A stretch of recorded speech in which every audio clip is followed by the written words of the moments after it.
Graça e paz, meus irmãos. Glória a Jesus. Que bênção, mais um domingo na presença do Senhor. Embora nós entramos na presença do Senhor quando entregamos a nossa vida a Cristo, e lá para cá nunca mais saímos, né? Mas nós sabemos que existem os picos de intensidade da presença de Deus, e acredito eu que numa reunião como essa, há um liberar de bênçãos que na solidão você não alcança. Por isso diz o Salmo 133, último versículo, ali ordena o Senhor a sua bênção e a vida para sempre. Ali é onde? Dentro do contexto, é ali na unidade. Quando você pratica a unidade, há tipos de bênção que sozinho você não encontra ou você não alcança. Então estar junto com pessoas libera coisas sobre a tua vida no mundo espiritual que sozinho você jamais conseguiria. Então você é um bem-aventurado por estar aqui hoje à noite. Quero aqui parabenizar o Coral Salmo, Coral o quê? Coral Esperança, desculpa gente, estou com esse Coral Salmo na cabeça. Lembrando do tempo, né? É o flashback gospel, né? E parabéns aí ao Daniel, todo o trabalho da equipe. Também parabéns às meninas do Ible Move, né? Da dança, por essa bela apresentação. E também quinta-feira vamos iniciar, dar o start no nosso grupo de teatro, liderado pelos Zé Urias e a Tina. Então quem deseja participar do nosso grupo de teatro, fica à vontade, é aberto para todos os membros da igreja. Só procure o Zé ou a Tina, um de nós, e a gente vai estar direcionando. Então quinta-feira agora nós vamos começar a engatinhar nesse trabalho. Amém, meus irmãos? Bênção. Só alguns recados antes de abrirmos a palavra. Amanhã vamos estar orando aqui às 7h30 da noite. E eu gostaria de convidar todos que puderem e quiserem estar comigo aqui orando às 7h30 da noite. Eu vou estar aqui, né? Consegui abrir mão de alguns compromissos. E aí segunda-feira agora, que é amanhã, vou estar aqui orando das 7h30 às 9h. Você vai entrar por essa porta, as lâmpadas vão estar apagadas, só essas daqui acesas. E você procura o seu cantinho, você vai chorar diante de Deus, vai buscar o Senhor, vai pedir graça, pedir misericórdia, pedir o que você quer também, né? Ele é nosso Pai. Então, tem aí essa oportunidade de estar conosco aqui, orando. Pode vir quem quiser. Pastor, tem um amigo meu, pode trazer quem você quiser, tá bom? Terça-feira agora é a última escola bíblica de 2024. Pastor Jovan está aí pontuando o livro de Jeremias conosco. E essa terça-feira agora é o último terça-feira de escola bíblica de 2024. Aí vamos entrar em recesso para voltarmos aí no final de janeiro de 2025. Também quarta-feira agora nós temos o encerramento da campanha Minha Família é uma Bênção. É isso mesmo, né, pessoal? Minha família é bênção, né? E eu vou estar aqui ministrando. Então quem quiser ouvir a minha gritaria, venha quarta-feira aqui e eu vou estar ministrando para o seu coração, caso você possa. Amém, meus irmãos? Também outro recado importante: na virada de Natal, no Natal dia 25, cai numa quarta-feira, temos culto normal, tá bom? Vem quem quer, vem se puder, estaremos aqui cultuando ao Senhor, tá? Pastor, não quero vir, quero ficar em casa assistindo Netflix, quero comer pizza, quero estar no churrasco. Não tem problema, você tem esse direito de descansar e de ter o seu lazer. Mas só quero dizer que nós estaremos aqui dia 25, na quarta-feira. Dia 1º, que é a outra quarta-feira, a primeira quarta-feira do ano, não haverá culto. Por quê? Porque nós vamos antecipar o culto para o dia 31. Vamos fazer o culto da virada. Vai ser às 8 horas da noite. Das 8 às 10, o nosso culto da virada. Encerrando às 10 horas, nós vamos comer e beber aqui, né? Porque cada irmão vai trazer um prato. E aí às 11h30 da noite, vamos ter toda uma ministração de louvor e vamos virar o ano orando. Ok? Então quem quiser virar o ano orando, esteja conosco aqui. Pastor, eu quero participar do culto, mas acabou o culto, eu quero ir embora para o churrasco, para a chácara, para o meio da minha família. Não tem problema, você pode participar do culto e depois do culto você pode ir lá aonde você vai virar o seu ano, tá bom? Caso você não possa vir aqui no culto na virada do ano, você estiver na praia, no shopping, você estiver aí na casa de amigos, no meio dos parentes lá, o que eu sugiro? Logo na virada do ano, dá aquela trancada lá dentro do banheiro, do quarto, tira um tempo de oração, agradece a Deus por 2024, pede a Ele um ótimo 2025, faça Deus ouvir a tua voz em primeiro lugar em 2025. E aí você cumprimenta as pessoas, dá feliz ano novo para todo mundo e vai viver a vida para 2025. Tá bom, irmãos? Então é só uma sugestão que a gente dá para os irmãos. Então, dia 31, nós temos o culto da virada e breve maiores detalhes sobre a informação. Amém, meus irmãos? Abra a tua Bíblia, por favor, no livro de Gálatas, capítulo 6. Gálatas, capítulo 6. Para ficar bem colocado, Gálatas 5, 25. Gálatas 5, 25. Vamos trabalhar esse texto, vai ser uma pregação bem conversativa. E depois nós vamos ceiar. E aí você está liberado para ir embora para sua casa. Gálatas, capítulo 5, verso 25.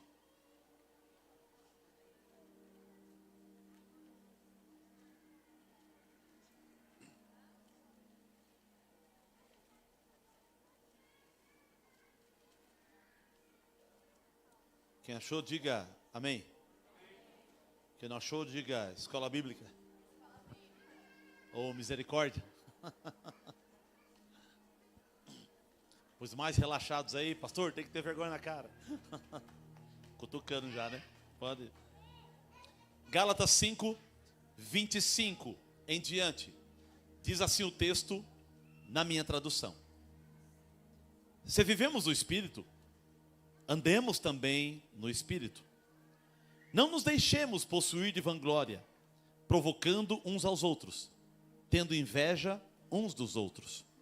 Irmãos, se alguém for surpreendido em alguma falta, vós, que sois espirituais, corrige-o com espírito de brandura, e guarda-te para que não sejas também tentado. Levai as cargas uns dos outros, e assim cumprireis a lei de Cristo. Porque se alguém julga ser alguma coisa, não sendo nada, a si mesmo se engana. Mas prove cada um seu labor, e então terá motivo de gloriar-se unicamente em si e não em outro. Porque cada um levará o seu próprio fardo. Amém. Se quiser segurar a Bíblia aberta, acho que é importante para toda didática. Se não, faça como queira. O capítulo 6, o que está em negrito aqui na minha Bíblia, está assim: o auxílio mútuo e a responsabilidade pessoal. E é muito real esse negrito, o auxílio mútuo e a responsabilidade pessoal. Talvez a gente pode simplificar um pouco mais. Ou seja, devemos ajudar uns aos outros, mas a responsabilidade é daquele que é ajudado. Devemos ajudar uns aos outros, mas a maior responsabilidade é daquele que é ajudado. E aí nós vamos explicar isso dentro do texto bíblico. Por que eu comecei a ler o versículo 25?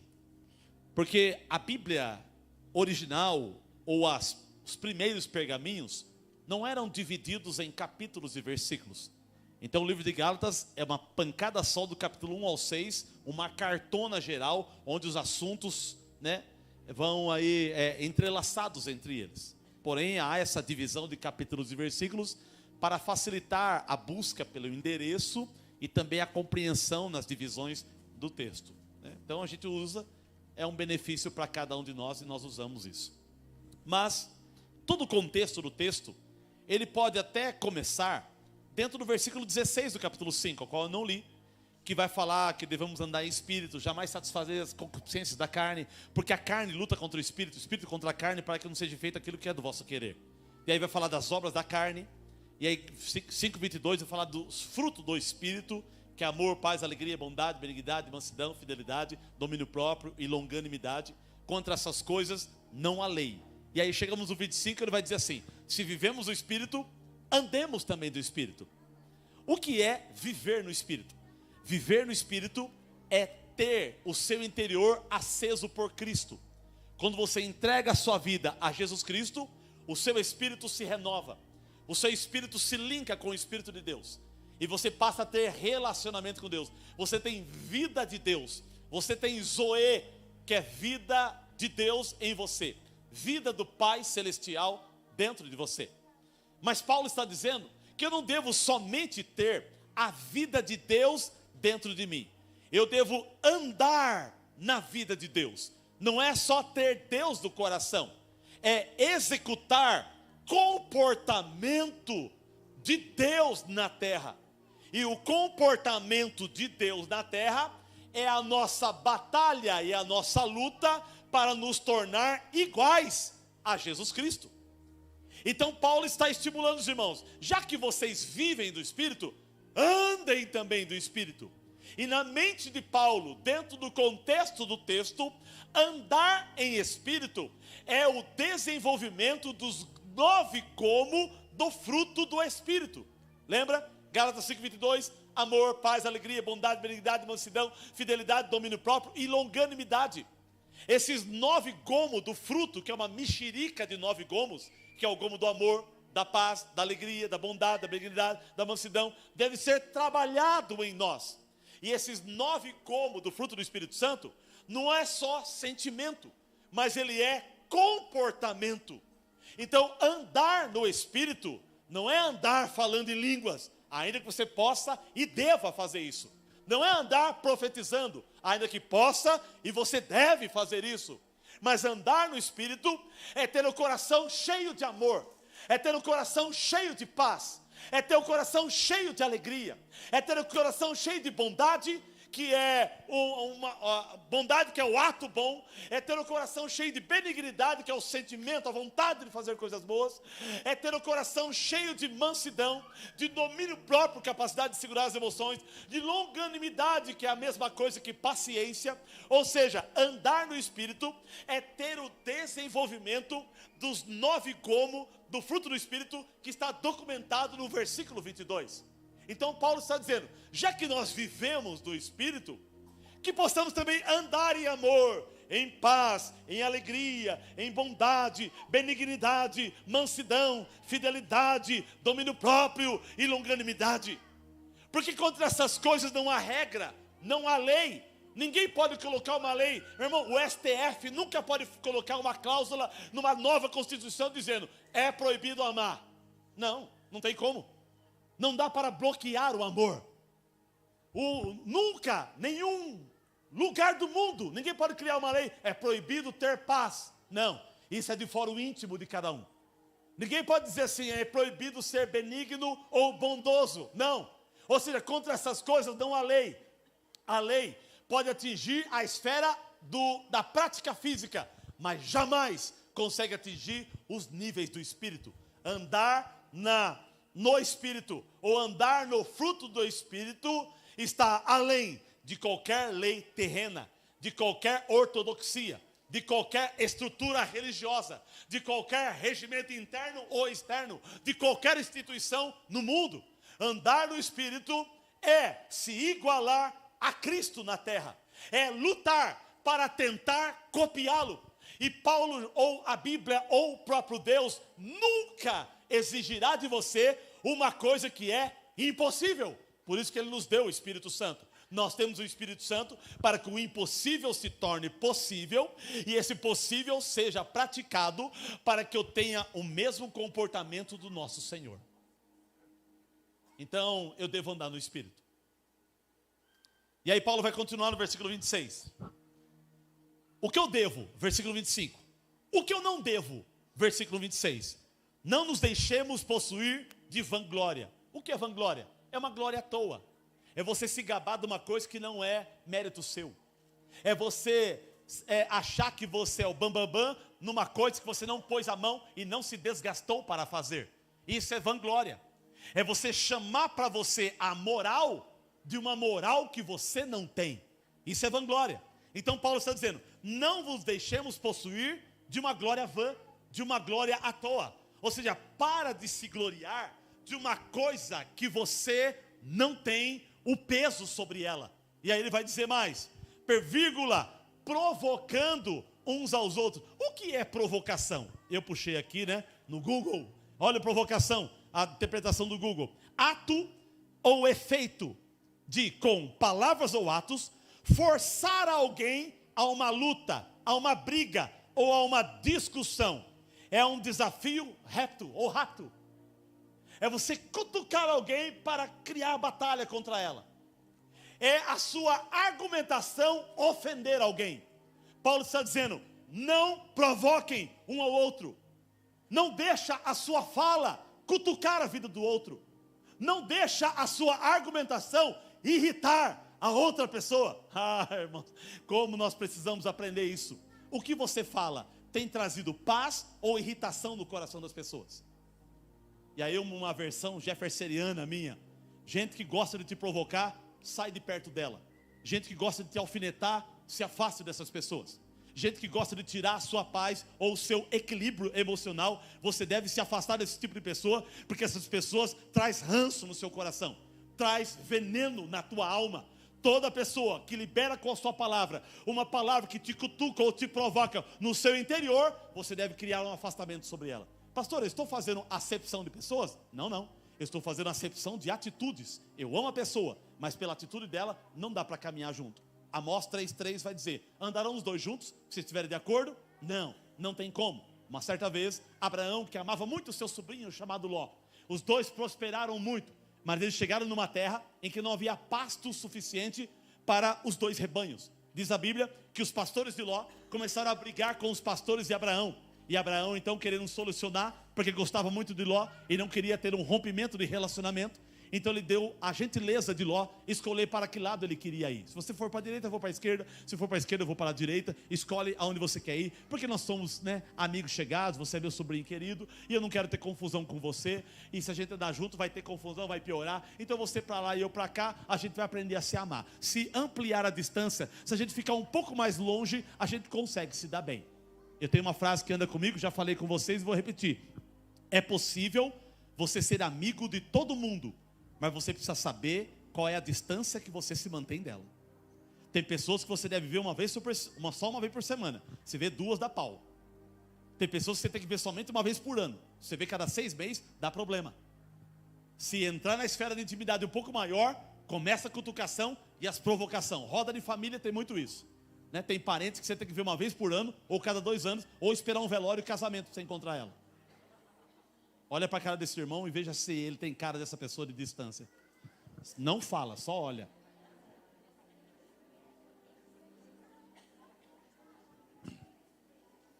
Tem casamento que vai muito bem, se a esposa vê o marido 6 da manhã e depois vê só 6 da tarde. Se vê meio-dia, dá pau. Os casados fiquem quietos, não falam. Ainda mais se a mulher estiver limpando a casa e eu separado.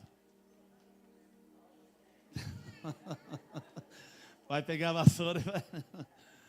Então note que temos que tomar cuidado, que os ambientes podem se desenvolver para a provocação. Continuando o texto, Paulo está dizendo: não provoque uns aos outros. Eu não devo me possuir de vanglória. Segunda coisa, eu não devo provocar, não devemos provocar uns aos outros. Então cuidado para não ficar enchendo o saco do outro, irritando o outro, ficar cutucando o outro. Não devemos proceder assim. Terceira coisa, versículo 26 ainda, vírgula, tendo inveja uns dos outros. Ou seja, não tenha inveja do outro. O que é inveja? Olha a definição de inveja: sentimento de ódio, desgosto ou pesar que é provocado pelo bem-estar ou pela prosperidade e felicidade de outrem. Ou seja, inveja é um sentimento de ódio e de desgosto porque outra pessoa está indo bem na vida. Quando você vê as pessoas prosperando e você está no último da fila, você se alegra por elas ou você fica com raiva? Não responda, é uma pergunta retórica. Nós precisamos aprender a se alegrar pela vitória das pessoas. O cara trocou um Chevette, alcançou um Corsinha, parabenize ele. É a batalha dele, parabéns. A irmã está fazendo um churrasco em casa porque pagou a 12ª prestação da geladeira na loja 100. Se alegre com ela. A esposa comprou um sapato novo e ela assim, se alegre com ela. Precisamos sentir felizes pela prosperidade do outro. Pastor, você nunca teve sentimento de inveja? Claro que já tive. E de vez em quando quer nascer de novo. Mas o que você faz? Mete o pau na rede social? Não. Quando o meu sentimento de inveja entra no meu coração, o que eu faço? Vou para a cruz. Jogo aos pés dela. Fala: Senhor, sentimento de inveja é uma obra da carne. Tira de mim esse sentimento. tira de mim esse sentimento. Mata, eu confesso, estou sentindo inveja, está errado. Eu te peço perdão pelo sentimento de inveja que está no meu coração. Tira! Porque de vez em quando tem pessoas que trocam carro primeiro que você, tem pessoas que compram casa primeiro do que você, tem pessoas que compram aquela roupa que você queria comprar primeiro que você, tem igrejas que crescem mais do que a nossa, às vezes a nossa diminui, a outra cresce, tem pessoas que vão na nossa frente e o sentimento de inveja quer tentar pegar, o ódio, o desgosto. É essa hora que Deus testa o seu coração para ver o seu nível de maturidade, onde você precisa matar esse sentimento na cruz, para que você aprenda a ser maduro. Eu tratei uma moça uma vez, há alguns anos atrás, e eu fui na casa dela, e conversando com ela e com a mãe dela travava a vida dela. E na decodificação da conversa, eu descobri que a mãe tinha inveja da filha, porque a mãe queria ser a filha, na idade que ela tinha, da filha. E eu cutuquei ela, eu falei, a senhora, não vou falar o nome aqui que alguns conhecem talvez. A senhora tem inveja da sua filha? E começou a chorar. É que ela está vivendo um sonho que eu queria viver, quando eu tinha a idade dela, mas eu passei fome, eu sofri, tal. Eu falei, corrija esse sentimento. A senhora deve se alegrar pelas vitórias da sua filha. Ela conseguiu chegar aonde você não chegou, mas foi você que calçou a vida dela para lançá-la como flecha, para que ela pudesse chegar aonde você não chegou. Isso não é motivo de inveja ou de tristeza, isso é motivo de alegria. E eu a repreendi, ela acertou o coração e entendeu o que eu disse para ela. A Bíblia diz que filhos são como flechas na aljava, você puxa e lança. Eu estou tentando ser melhor do que o meu pai e minha mãe foi. E estou tentando criar os meus filhos para ser melhor do que eu. Preciso mais longe do que eu. Eu consegui uma coisa, que meus filhos consigam 5, 10. Que a Camila voe mais do que eu. Que a Bia vá mais longe do que eu. Que o Miguel vá mais do que eu. E que eu me alegre por isso. Assim deve ser o sentimento no coração de cada um de nós. Precisamos aprender a corrigir as anomalias do coração e a sermos pessoas que nos alegramos com a vitória do outro. Tem pessoas aqui na igreja que quando eu troquei de carro e peguei aquela Captiva, agora eu vendi, né? Comecei a construir, areia, saco de cimento, tudo tá difícil. Tem gente que chorou quando eu peguei aquele carro, falou, pastor, eu vi a luta, e se lembrou do tempo que eu empurrava carro.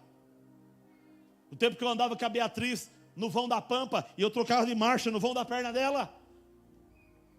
Porque era aquilo que eu tinha no momento.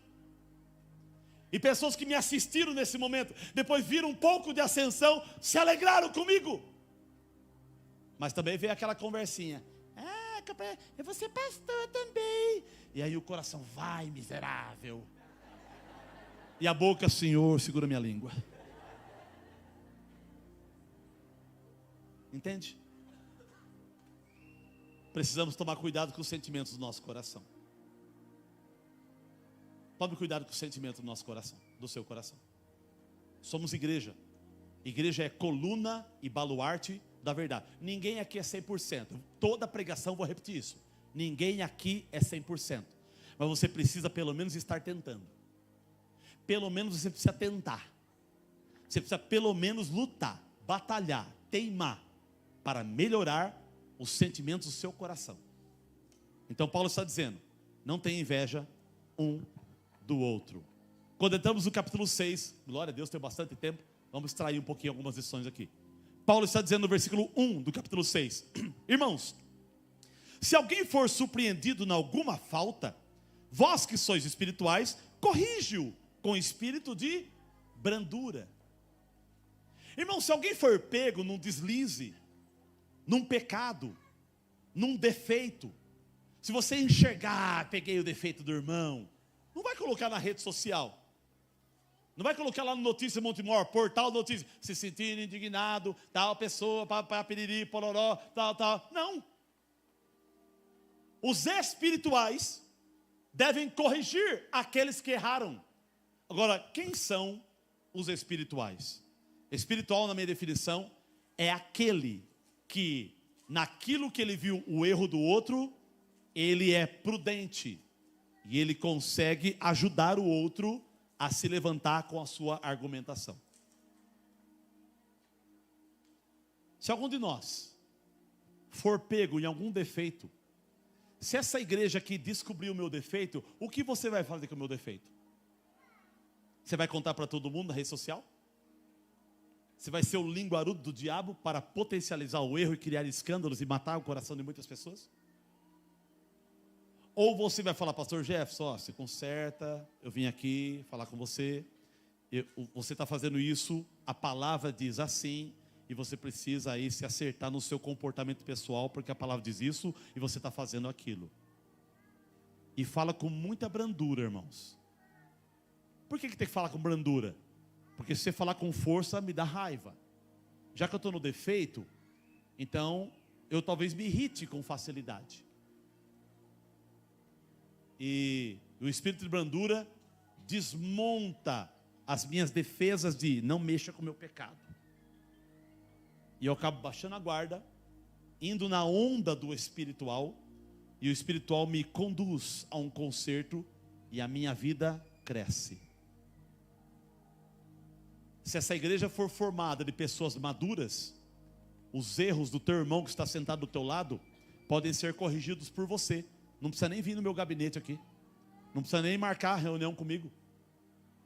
O marido pode corrigir a esposa pode corrigir o marido, o pai os filhos os pais, o irmão pode corrigir outro irmão, o diácono pode corrigir o irmão pode corrigir o diácono, independente da posição, do cargo ou da função. A pessoa que se sente espiritual, libera o espírito de brandura, libera o acerto pela documentação da palavra, e aí sim ele vai estar ajudando a pessoa. Então a pessoa espiritual, quando ela vê o erro de alguém, ela vai lutar ou abrir a mente da pessoa, para que ela se autocorrija e ela cresça. Posso abrir uma coisa aqui com vocês? Teve uma vez que eu estava meio irritado com essa esposa aqui, ó, né? Claro que sempre foi culpa dela. Eu, tranquilo, 100%. E eu cheguei, eu de cara assim fechada, né? Aquela coisa. Ela também. Aí chegou o Edivan e a Lila em casa, né? Eu falei, Edivan, senta aí. Você vai julgar uma conversa minha com a minha esposa aqui. Ela falou, tá bom, pastor. Tá bom. Você vai ser o meu pastor aqui agora. Tá bom, Li? Não, tá bom, pastor. Tá bom. Bem, chega aqui. Vamos conversar. Eles vão orar por nós. Então, Li e Edivan, olha, essa mulher, isso. Tá bom, fala você agora. Ah, esse marido maravilhoso, ele é isso. Não, maravilhoso ela não falou. Falou só, ele isso. Aí eu, isso. Ela, isso. Ela, isso. Pronto, é isso, falou? Tá, falei, acabou. Edivan e Li, dá o diagnóstico aí. Aí ali, Lu, eu acho que você precisa, né? E eu, precisa mesmo. Ela, mas você também, pastor? O que eu preciso? Você também precisa ser. Eu falei, tá bom. E aí, Edivan, Lu, você precisa isso. Pastor, você também precisa. Eu falei, tá bom. Dá a mão aqui, demos um beijo, um abraço. Eles oraram por nós e benção. De lá para cá brigamos só uma vez por semana. Não é isso não. Então, usei eles. São pessoas que na escala de hierarquia da igreja são inferiores a mim. Inferior na hierarquia. Mas no nível espiritual, são meus irmãos do mesmo nível. E me ajudaram naquele momento. Eu poderia falar, disfarço, Edivan chegou, ele chegou, faz o café, sorria, vai embora logo. Eu tenho que continuar a conversa. E deu certo, foi uma bênção. Entende? A Bíblia vai dizer, comunicai as vossas necessidades com os santos, para que sareis. Quando você fala, só o ato de falar já cura você. Então os espirituais é o grupo de pessoas que ajuda os caídos a se levantarem, mostrando o caminho. A não ser que o caído queira continuar caído, acabou. Eu quero continuar caído, não mexe comigo. Fala, mas irmãozinho.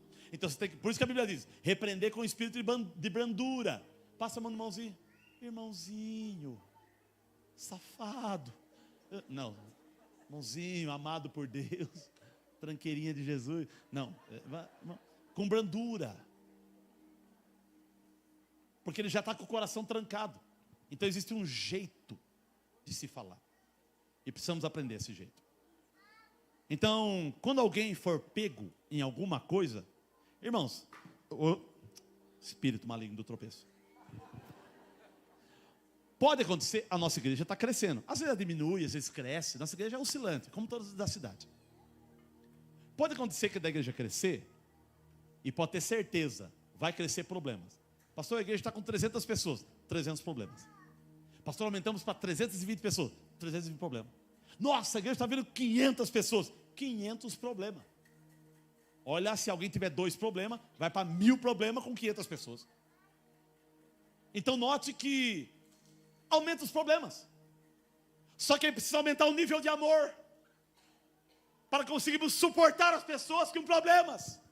Se eu falar assim, ainda bem que Deus me deu graça para orar do jeito certo. Senhor, pega as pessoas que enchem o saco e dá problema aqui e leva para fora. O último vai falar, pendura a chave, leva embora, deixa o barracão vazio, que aí acaba o problema aqui. Entende? Então é nós mesmos, vamos um aí ajudando o outro e vamos tocar a vida cristã. Então se alguém for pego em alguma falta, erro, falha, pecado, o espiritual ajude-o, corrige-o, com brandura, com amor. E depois que ele corrige com amor, versículo 1, guarda-te, para que você também não seja tentado. Ou seja, quando você vai tratar a situação de alguém, a sua mente vai ter que fazer um esforço para ajudar aquela pessoa. E fazer um esforço para ajudar aquela pessoa na mente, o erro da pessoa vai estar dentro da sua mente. E você vai ser tentado a errar como ele errou. Imagine, exemplo, vamos supor, pastor, olha, eu roubei um irmão aí e estou aqui com R$1 milhão. Eu peguei você, irmão, você tem que devolver. E aí na sua mente, poxa, eu falei para o irmão devolver, 1 milhão ele está, 1 milhão, irmão, devolve. E eu estou aqui pensando no 1 milhão e mandando ele devolver. Daqui a pouco fala, puxa, esse 1 milhão. Daqui a pouco, nossa, 1 milhão podia ser meu, né? Nossa, 1 milhão podia, ele podia dar o dízimo aqui na igreja, 1 milhão, 100 mil, gente, daqui a pouco, sabe, a mente vai passeando no erro que a pessoa está. Às vezes temos que tomar cuidado até quando tratamos com pessoas em adultério.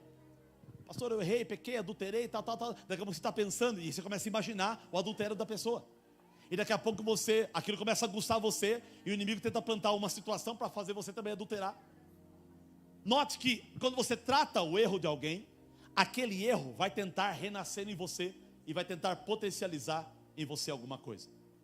Por isso que o coração de quem aconselha, um terapeuta, um psicólogo, um psiquiatra, um pastor, alguém que aconselha outra pessoa, tem que ter uma defensiva no coração muito forte, para na hora de tratar uma situação, não se jogar dentro dela também. Entende? Então, guarda-te, para que não sejas também tentado. E a tentação vem pela cobiça. Então administre a cobiça. E cuidado para não ser tentado. Verso 2 vai dizer, levai as cargas uns dos outros, e assim cumprireis a lei de Cristo. Paulo está dizendo, leve a carga um do outro, e assim você cumpre a lei de Cristo. A ideia é o seguinte, faça a vida do seu irmão mais leve. Se a sua conduta traz uma leveza na vida de alguém, você está cumprindo a lei de Cristo. É isso que o texto está dizendo. Eu não estou fugindo do texto.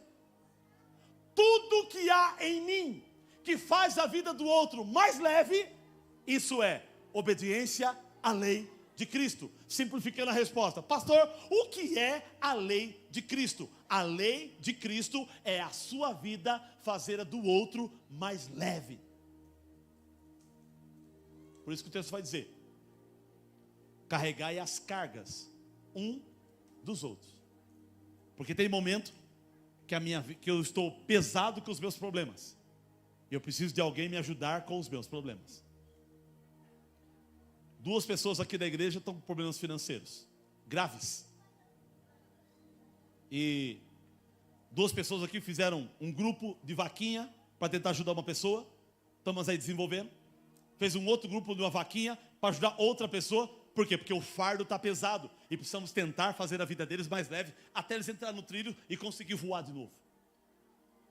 Isso é carregar o fardo. Isso é lei de Cristo. Então, lei de Cristo é toda atitude minha que faz a do outro mais leve. Entende? Simples assim.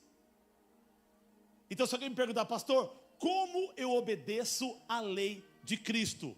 Alguma coisa em você deve fazer a vida do outro mais leve. A pessoa vai embora de a pé para um lugar longe, você está indo na mesma direção, dá uma carona. Isso é lei de Cristo. A pessoa está com uma conta de luz, R$180, ela é 200, ela está com 180, você tem 20, dá 20 para completar a vida dela. Empresta, depois ela te dá. Se não der, o Senhor recompensa, porque a Bíblia diz que aquele que dá aos pobres empresta a Deus, está no livro de Salmo. A sua justiça permanece para sempre. E aí eu já libero, tem pessoas aqui que ajudou um monte de gente pobre e nunca recebeu nada em volta. O Senhor vai te recompensar por isso, porque você ajudou na direção de Deus. O Senhor vai prosperar você por isso. Então a lei de Cristo é eu carregar a carga do outro. Agora a palavra carga, do versículo 2, vem da palavra grega baros. Baros significa peso. Eu devo carregar um pouco o peso do outro. Então, se eu administrar bem a minha vida, sobra alguma coisa para cuidar da vida do outro. É claro que existe aquela fase do mundo, né? Deus deu a vida para cada um cuidar da sua. Mas quando você cuida muito bem da sua vida, sobra vida para você também cuidar da vida do outro. Não é cuidar da vida do outro no sentido de ser enxerido, não. É cuidar da vida do outro no sentido de fazer a vida do outro melhor, mais leve, mais suave, empurrar, impulsionar, suavizar, melhorar. Entende? Então nós precisamos aprender a carregar um pouco a carga do outro. Tem pessoas aqui sofrendo financeiramente. E tem gente aqui que está sobrando dinheiro na conta. Você deveria fazer umas investigações e tentar ajudar. Mas aquele que está sofrendo financeiramente não vai virar chupim da pessoa também não, só porque a pessoa está dando dinheiro. Porque tem gente que folga. Então tem que ter essa maturidade de saber lidar com isso. Uma cesta básica, uma ajuda, uma oração, uma contribuição, uma mão de obra em alguma coisa. Empurre a vida das pessoas para frente. E se você não conseguir recompensa dessa pessoa, fique tranquila, Deus não fica devendo nada para ninguém, Ele te paga. Então devemos levar o baros uns dos outros, levar as cargas uns dos outros. E aí o texto continua, versículo 3. Porque se alguém julga ser alguma coisa, não sendo nada, a si mesmo se engana. Ou seja, se você julga ser alguma coisa não sendo nada, você se engana. Ou seja, falar o que você é, uma coisa que você não é. Isso é hipocrisia. Seja você. Seja quem você é. Não seja nada além de você. É mais pesado você ser outra pessoa e mais leve você ser você. Você sendo você, acabou. É por isso que você não deve deixar as pessoas marionetar você. Você deve ser quem você é. Viver uma vida disfarçada é pesado. Viver uma vida rotulado naquilo que as pessoas pensam é pesado. Viver aquilo que não é, isso machuca a gente mesmo, aquele que tenta viver. Então seja você. Não sendo nada a si mesmo, se engana. Versículo 4. Mas prove cada um o seu labor, e então terá motivo de gloriar-se unicamente em si e não em outro. Ou seja, labor é trabalho. Paulo está dizendo, prove cada um o seu trabalho. E aí sim, você pode se gloriar em si e não no outro. Aquilo que você faz com o seu braço, isso você pode gloriar. Trabalhei, lutei, fiz faculdade, comprei um carro, eu consegui. Exatamente, parabéns. E esse tipo de glória você pode fazer. Claro que a primeira é glória a Deus, porque Ele te deu graça para isso. Ah, eu construí minha casa, eu venci, eu consegui pagar minhas contas, minha vida, lutei, trabalhei, administrei. Ah, como eu fui esforçado. Parabéns, isso você pode fazer. Isso é gloriar-se a si mesmo com aquilo que você trabalhou. Pode fazer isso sim, que isso é de Deus. Claro que a glória do topo é dele. Tem a glória dele e a glória do homem. A glória dele, ele não divide com ninguém. Mas existe a glória humana, que essa você pode também puxar para você. Porque isso é exemplar na vida de outras pessoas. E aí, caminhando para o final, versículo 5. Porque cada um levará o seu próprio fardo. A palavra fardo aqui vem do grego fortium, que significa responsabilidade. Então o versículo 2 está dizendo assim: devemos levar as cargas uns dos outros. E aí versículo 5, cada um deve levar o seu próprio fardo. Versículo 2, leve a carga um do outro. Versículo 5, cada um carrega o seu próprio peso. Ué, estranho, né? Parece que está tendo uma contradição. Mas quando você vai para o grego, a ideia é assim: que devemos levar o baros uns dos outros, mas cada um deve levar o seu fortium. Eu devo usar a minha vida para fazer a do outro mais leve, mas não tire a responsabilidade do outro daquilo que cabe a ele fazer. Eu contei isso aqui uma vez e eu vou repetir uma experiência que eu tive. Uma vez eu fui ajudar uma família, fui visitar uma família, e tinha 2 contas de luz ali para pagar e ia cortar a luz. E eu peguei e falei, vou pagar uma das contas de luz. E eu fiquei com medo de dar o dinheiro na mão do rapaz, achando que ele ia guardar, torrar em outra coisa. Eu falei, me dá a conta aqui, eu vou pagar. E eu paguei a conta de luz com medo de dar o dinheiro na mão do rapaz e que ele não pagasse a conta de luz da casa que a família dele estava vivendo. Só que eu fiz isso porque eu fiquei com medo do rapaz usar o dinheiro de forma errada. Quando eu paguei a conta e levei para ele, fui embora, o Espírito Santo falou comigo. Falou, você errou. Meu Deus. Peguei a conta do cara, paguei a conta de luz. Eu estava quase discutindo com Deus. Glória seja a mim, louvado seja o meu nome, bendito seja eu. E o Senhor me disse, você o ajudou, mas você roubou dele a oportunidade dele executar a responsabilidade que é dele. Eu tratei ele como criança e não deixei ele ser homem. Eu teria que ter pego o dinheiro, dado na mão e falado, está aqui o dinheiro da conta que eu estou dando aqui, o valor, alguns irmãos ajudou, pague a conta de luz, Deus abençoe. Se ele pegasse a conta de luz e ele fosse enfrentar a filhinha lá e fosse pagar, ele teria uma sensação de hombridade desenvolvida na alma dele. E eu roubei isso dele naquele momento.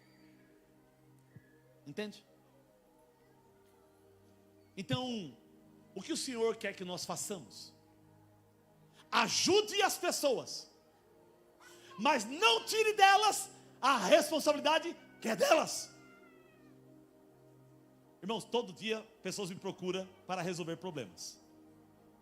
Às vezes eu não consigo resolver os meus. O que eu faço?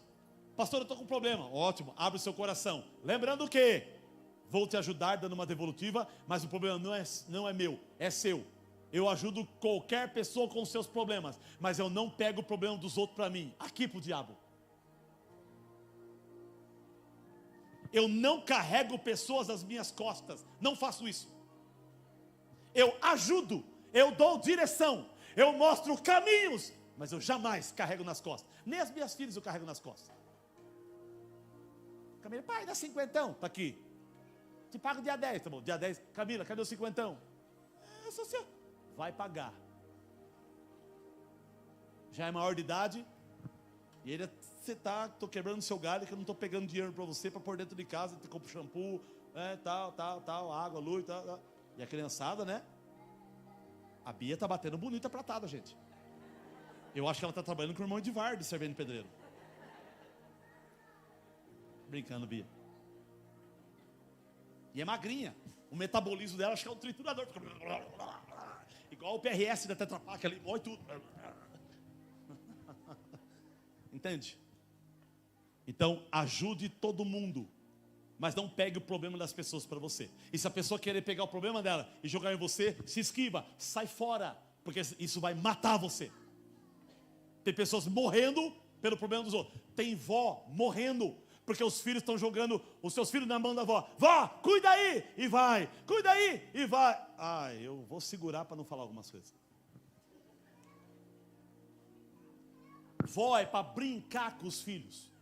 Não é para cuidar do seu filho, não, querida. Hein, queridão? Tudo bem deixar lá um dia. Olha, vai ficar com a avó hoje, porque eu vou sair para jantar. Ótimo, um dia ou outro, pode ser 1, 2 dias, tudo. Mas não sobrecarregue os teus pais por causa da responsabilidade que é sua. Sua. Entende? Não ouvi nenhum fala a Deus aí. Então, abrace a sua responsabilidade. Eu posso até pedir ajuda para muitos de vocês. E vocês devem pedir ajuda para mim naquilo que concerne aquilo que você precisa. Não seja orgulhoso também de tocar sua vida sozinho. Eu tento cuidar da minha vida sozinho. Eu tento não encher o saco de ninguém. Por isso que eu gosto de administrar muito bem o meu dinheiro. Gosto de cuidar muito bem da minha família. Gosto de me fechar para não ser peso para a vida das pessoas. Mas não é sempre que dá certo. Por isso que eu escorrego, escapa alguma coisa. Sai da sua vontade e de vez em quando você precisa de alguém. Mas quando isso acontecer, a pessoa vai ajudar você com o seu peso, mas a responsabilidade é sua. A sua responsabilidade te amadurece. A sua responsabilidade faz você um homem com H e uma mulher com M maiúsculo. A dor te forja e faz você mais forte. Levai os baros uns dos outros, mas cada um deve levar o seu fortune. Devemos suavizar a vida do outro, mas nunca tire a responsabilidade que é do outro, para você não ser um sanguessuga das pessoas. Tudo bem, queridão, a esposa te ajudar a sustentar a casa, mas isso é o seu papel como homem. Uma fase difícil não tem problema. Um momento de adversidade não tem problema. É um ciclo, é uma fase. Vai passar. Mas não deve virar regra a mulher pagar as contas da casa. Seja homem. Ou vamos criar uma sociedade frouxa, Nutella, sem ânimo. Uma sociedade dos ursinhos carinhosos de Jesus. Essa palavra é para forjar o seu coração em talvez momentos difíceis que terão no ano que vem. Seja o homem, cara de frente. Seja a mulher, em cara de frente. Que a vitória é nossa e Deus é conosco. Então devemos ajudar uns aos outros. Mas não tire a responsabilidade que é do outro. Porque senão você traz bucha para si. E deixa o outro na linha da infantilidade por toda a vida. Não tem problema você ser menino. O que não pode é toda a vida ser menino. Não tem problema você ser infantil. Só que infantilidade é uma fase de transição. Você deve ultrapassar isso e aprender a ser forte. Em nome de Jesus. O Senhor requer isso de você. Faça a obra de Deus. Obedeça ao Senhor. Seja forte. Ajude os outros. Não tire a responsabilidade que é dos outros. Peça ajuda para pessoas te ajudar. Mas não dê a sua responsabilidade na costa do outro. Chame o que é para você, para você. Divida o que é seu com o outro para que a tua vida seja mais leve. E isso, a comunhão vai sendo desenvolvida gradativamente. Às vezes eu fico aqui de terça, quarta, quinta aqui na igreja. E tem uns caras que passam aqui, ó, pedindo alimento. Toda semana. E tem um que o cara fala, o cara deve ser fisiculturista, não é possível. O cara bombardeia. Então, tô doente. Queria. Ai, Senhor.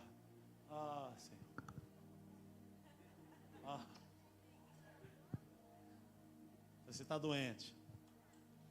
Eu acredito em você. Aí o coração fala, doença de preguiça. E um dia eu cutuquei o cara, estava meio sujo. Eu falei, cara, dá para você dar uma varrida para mim aqui? Não, sabe o que é? Sabe o que é? Eu falei, eu sei o que é. Vaza, peão. Vaza, eu ajudo você, mas a sua responsabilidade é sua. Desculpa, irmãos. Acho que não é nem para um pastor falar isso. Mas eu não sou de ferro, não. Pastor, eu tenho o Senhor como referência. Te decepcionei, né? Prazer. Meu nome é Jefferson Amorim. Entende? Que o Senhor nos ajude nas nossas fraquezas. Que nós possamos melhorar. Chegar ao nível de Cristo. Que está longe e é difícil. Mas que é possível pelo caminho da palavra. E que possamos nos tornar pessoas melhores. Em nome de Jesus. Ajude as pessoas com o peso delas. Mas não tire delas a responsabilidade que é delas.